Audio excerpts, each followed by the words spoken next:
Ma? Oo? Ampun po ba ako? Ha? Sino naman nagsabi sa'yo niyan? Kasi ma, lagi na akong inaasar sa school eh. Ampun daw ako, ma eh. Anak, di ba sinabi ko sa'yo huwag ka magpapa-apekto sa sinasabi ng iba? Pero ma, sabihin mo sa akin, ma. Ampun po ba ako? Ha? Ma! Ampun ba ako? Ha? May paliwanag mo po, ma. May paliwanag mo, bakit may 4 na baso ko sa likod?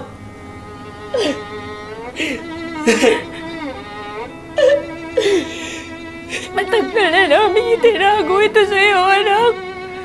Pero sa palagay ko pa na pinagmalaman mo.